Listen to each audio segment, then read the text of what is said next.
Davao City. Kay mag-buy kami ng lechon belly for our friend.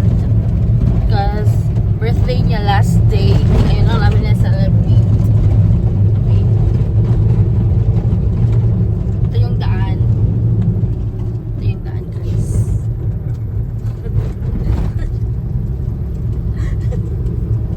Yan yung daan, guys. Hindi ako marunong, guys.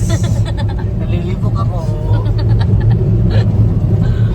Pasensya na sa ngipin ko kasi umiinom ako ng coffee kaya nag-yellow siya.